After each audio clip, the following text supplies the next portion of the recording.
उम्मीद है आप ठीक होंगे, खैरियत से होंगे। तैयब बलोच आपकी खिदमत में फिर से हाज़िर है। आज की सबसे बड़ी ख़बर तो ये है कि वो जो हम जिस बात का ख़दशे का इजहार करते थे, आज वो सच हो गई है। देखिए, सुप्रीम कोर्ट में जब से चीफ जस्टिस उमर अता बंदियाल की सासू माँ की ऑडियो लीक्स वाला मामला आया था, तो उस के बाद जो है वो एक इस्तिलाह मुतारफ़ कराई गई थी, और ये कि सुप्रीम कोर्ट में जो है वो सासू माँ जुरिस्प्रूडेंस जो है वो अप्लाई हो चुकी है, और सारे फ़ैसले जो हैं वो सासू माँ की ख्वाहिशात और विशेज़ के मुताबिक हो रहे हैं। जब मैंने ये इस्तिलाह मुतारफ़ कराई तो कुछ लोग तनकीद भी कर रहे थे, लेकिन शुक्र है कि आज ख़ुद चीफ जस्टिस उमर अता बंदियाल के आज के फ़ैसले ने जो है वो मेरी इस बात पर जो है वो स्टैंप लगा दी है, मोहर लगा दी है कि मैंने बिल्कुल बजा फरमाया था। क्योंकि आज जो आर्डर जारी किया गया वो सासू माँ का जो ऑडियो लीक्स कमीशन था उससे मुतल्लिक जो चीफ जस्टिस उमर अता बंदियाल पे एतराज़ उठाया हुकूमत वक्त की जानिब से, और फिर जस्टिस मुनीब अख्तर पे भी एतराज़ था, और जस्टिस जो है इजाज़ुल एहसन पे भी, कि आप ये 3 जजेस जो हैं वो ये केस नहीं सुन सकते। वजह क्या है कि चीफ जस्टिस पे तो बराह रास्त ये था कि चूँकि जजेस के ज़ाब्ते अखलाक में ये लिखा हुआ है कि कोई जज अपने करीबी रिश्तेदार का केस नहीं सुन सकता, तो यहाँ पर तो खुद चीफ जस्टिस उमर अता बंदियाल की सासू माँ का मामला है, तो आप ये कैसे केस सुन सकते हैं। फिर जस्टिस इजाज़ुल एहसन और जस्टिस मुनीब अख्तर पे जो एतराज़ात बनते हैं वो ये बनते हैं कि साबिक़ वज़ीर आला पंजाब परवेज़ इलाही की जो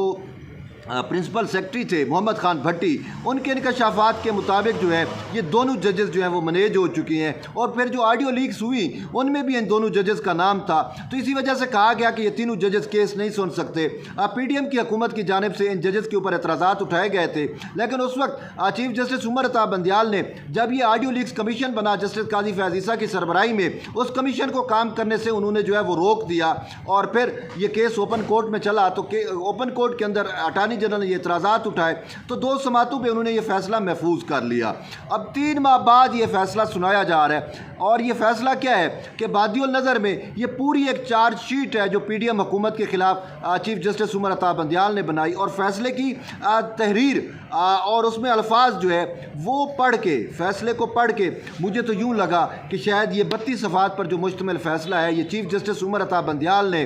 जब लिखा, तो शायद ये अपनी सासू माँ से डिक्टेशन ली, या इसकी सासू माँ ने डिक्टेट कराया। क्योंकि इसकी सासू माँ का जो मौक़िफ़ रहा, चीफ जस्टिस उमर अता बंदियाल की सासू माँ जो है वो तो इमरान खान की दिलदादा है। जो ऑडियो लीक्स हुई तो उसमें भी वो इमरान खान को अपना लीडर मान रही है, और कह रही है कि मैंने उमर अता बंदियाल को भी ये मैसेज कन्वे किया कि देखें खान बहुत बड़ा लीडर है, और ये वो। तो इसकी सासू माँ का जो पीडीएम के ख़िलाफ़ एक बयानिया था, जो उसने उस ऑडियो लीक्स में भी पूरे का पूरा वो बयानिया, और फिर पूरी एक chargesheet chief justice Umar Ata Bandial ने जो है वो इस फ़ैसले में पीडीएम हुकूमत के ख़िलाफ़ तैयार करके दे दी कि जी इन्होंने अदलिया को रेडिक्यूल करने की कोशिश की, मतलब है बेबुनियाद इल्ज़ामात लगाए। अब ये बेबुनियाद इल्ज़ाम कैसा है, देखें, अगर आप जजेस का ज़ाब्ता अखलाक पढ़ लें, ठीक है, ये ओपनली आपको मिल जाएगा, जजेस का ज़ाब्ता अखलाक पढ़ें तो उसमें ये लिखा हुआ है, जो जज का कोड ऑफ कंडक्ट है वो जज को जो है वो बाउंड करता है कि वो अपने किसी करीबी रिश्तेदार, किसी अजीज़ का जो है वो केस नहीं सुन सकता। यही चीफ जस्टिस उमर अता बंदियाल थे कि एक दफ़ा कोर्ट के अंदर केस लगा हुआ था, तो कोई फर्टिलाइज़र्स का केस था, तो उसमें एक डीलर जो है वो उन्होंने चीफ जस्टिस उमर अता बंदियाल को कहा कि आपकी ज़मीनों की जो खाद है, फर्टिलाइज़र है, वो मेरी शॉप से जाती है, तो बेहतर है आप केस ना सुने। तो चीफ जस्टिस उमर अता बंदियाल ने महज इस नुक्ते के ऊपर कि मेरी ज़मीनों की जो खादें हैं वो इस शख्स के दुकान से जाती हैं, तो उन्होंने कहा कि ये मफादात का टकराव है, तो उन्होंने केस से अलग हो गए। लेकिन यहाँ पर तो डायरेक्ट सासू माँ का मामला था, एक तो सासू माँ के ख़िलाफ़, एक तो वो जो ऑडियो लीक्स हुई 4 से 5 ऑडियो लीक्स थी, उसको प्रोब नहीं होने दिया, उसको वहीं पे रोक दिया, और फिर यहाँ तक चले गए कि जी सासू माँ का केस जो है वो हम जो है वो सुन सकते हैं। और एक नई, जिसे मैं कह रहा हूँ कि सासू माँ या मदर इन लॉ जुरिस्प्रूडेंस जो है वो अप्लाई की, और अब उसके मुताबिक क्या है कि कोई भी जज जो है वो अपने करीबी रिश्तेदार, अपनी सासू माँ का भी अब केस सुन सकता है, और जो उस पर एतराज़ करेगा वो अदलिया आज़ादी के ख़िलाफ़ होगा। यानी कि अब एक नया प्रिंसिपल जो है वो बंदियालवी सासू माँ की जुरिस्प्रूडेंस के तहत जो है वो अप्लाई हुआ है या उसका इतलाक़ हो चुका है, वो ये है کہ اگر کسی جج کے اوپر یہ اعتراض کیا جائے کہ وہ اپنے کسی قریبی رشتہ دار یا عزیز کا کیس نہیں سن سکتا تو وہ عدلی آزادی پر حملہ ہوگا. یعنی کہ اب آپ خود دیکھ سکتے ہیں کہ یار بدنیتی کی بھی انتہا ہوتی ہے. حقیقت میں اسی عدالت کے اندر جسٹس منصور علی شاہ کی میں آپ کو مثال دیتا ہوں. جسٹس منصور علی شاہ اس ملٹری کورٹ سے متعلق مقدمے میں محض اس وجہ سے الگ ہو گئے کہ انہوں نے کہا کہ یہاں پہ ایک درخواست گزار ہیں جسٹس جواد خواجہ جو میرے قریبی رشتہ دار ہیں. تو جب ان پہ اعتراض اٹھایا تو انہوں نے کہا میں خود کو الگ کرتا ہوں کیونکہ صاف اور شفاف انصاف کے تقاضوں کے یہ مطابق نہیں ہے کہ اور پھر یہ انٹرسٹ آف یعنی کہ مفادات کا جو ہے وہ ٹکراؤ بھی اس میں آ جاتا ہے کہ میں اپنے کسی قریبی رشتہ دار کا خود کیس سنوں. تو اسی وجہ سے انہوں نے بھی خود کو الگ کیا. لیکن یہاں پہ چیف جسٹس عمر عطا بندیال جو ہے وہ پتہ نہیں زمین و آسمان کے کلابے ملاتے ہوئے کہاں سے انہوں نے جواز گھڑنے کی کوشش کی ہے. لیکن یہ جو 32 صفحات پر آرڈر لکھا گیا ہے اس آرڈر میں کچھ بھی نہیں ہے ایسا کہ وہ اپنے آپ کو جسٹیفائی کر سکیں. بات یہ ہے کہ پبلک سب کچھ جانتی ہے. بات یہ ہے کہ آپ ایون کہ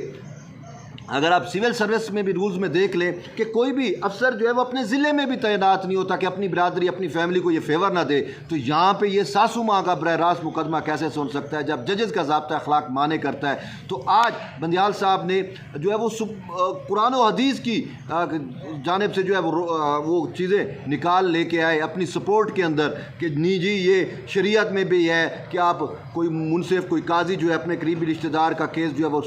سن سکتا ہے اور انصاف کے تقاضے وہ اس کو پورے کرنے چاہیے. بات یہ ہے کہ مجھے آپ بتائیں کہ کوئی ایک کیس مجھے اٹھا کے بتا دیں جس میں آپ سمجھتے ہوں. یہ میرا آپ کو چیلنج ہے کہ آپ کہہ دیں کہ چیف جسٹس عمر عطا بندیال نے کہیں انصاف کیا ہے. انصاف نہیں ہوا. فیصلے ضرور ہوئے ہیں, انصاف نہیں ہوا. اور پھر ان کے انصاف کے بارے میں تو یہی پبلک کہتی ہے کہ سہولت کاری ہوئی, ایک پولیٹیکل پارٹی کے لیے سہولت کاری ہوئی اور وہی پولیٹیکل پارٹی کا جو ہیڈ ہے وہ اس کی ساسو ماں کا جو ہے وہ محبوب لیڈر جو ٹھہرا. تو اس کے لیے انہوں نے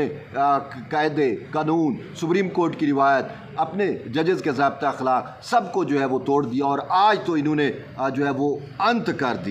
کر دی جس کی نظیر پاکستان کی عدالتی نظیر نہیں ملتی. اور آپ سمجھ سکتے ہیں کہ ان کا یہ جو ساسو ماں سے متعلق یہ جو فیصلہ ہے جو اعتراضات پہ انہوں نے فیصلہ دیا, یہ فیصلہ جو ہے وہ تاریخ میں جو ہے وہ ایک سپریم کورٹ کے ماتھے پہ بھی کلنک رہے گا اور خود چیف جسٹس عمر عطا بندیال کے بھی ماتھے پہ کلنک رہے گا. اور یہی وہ فیصلے ہیں جن فیصلوں کی روشنی میں جن فیصلوں کی وجہ سے چیف جسٹس عمر عطا بندیال جو ہے وہ تاریخ کے کوڑا دان کا حصہ بنیں گے. ان کا نام لیوا بھی کوئی نہیں ہوگا, ان کو اچھے الفاظ میں یاد نہیں رکھا جائے گا. ہم نے دیکھا اسی سپریم کورٹ میں ایسے ججز بھی آئے جنہوں نے ایسی جورسپروڈنس ڈیولپ کی کہ ان کو آج بھی اچھے الفاظ میں یاد کیا جاتا ہے. لیکن یہاں پہ چیف جسٹس عمر عطا بندیال کی جو جورسپروڈنس ہے وہ اس کی مادر ان لا نے جو ہے اس کو ہائی جیک کیا. تو اب مادر ان لا کا جورسپروڈنس جو ہے آج غالب آیا اور اس نے ثابت کیا کہ جو مادر ان لا ہے وہ ابو دی لا ہے. کوئی اس پہ اور قانون, کوئی اس پہ قاعدہ, کوئی اس پہ کوڈ آف کنڈکٹ اپلائی نہیں ہوتا. اور وہ یعنی کہ آج انہوں نے سپریم کورٹ کو تو رسوا کیا, اپنے آئین کو بھی رسوا کیا, اپنی روایات سپریم کورٹ کی روایات کو بھی رسوا کیا, انصاف کو بھی رسوا کیا اور شفافیت کو بھی رسوا کیا. لیکن انہوں نے اپنی ساسو ماں کی عدالت میں جو ہے وہ سرخرو ہوئے ہیں. تو بس میں اتنا ہی کہہ سکتا ہوں, باقی چیزیں آپ خود سمجھ سکتے ہیں. تو ایٹ دی اینڈ یہی ہے کہ جڑے رہیے طیب بلوچ کے ساتھ. ملتے ہیں ایک نئی ویڈیو میں, تب تک لے اجازت دیں. اللہ حافظ.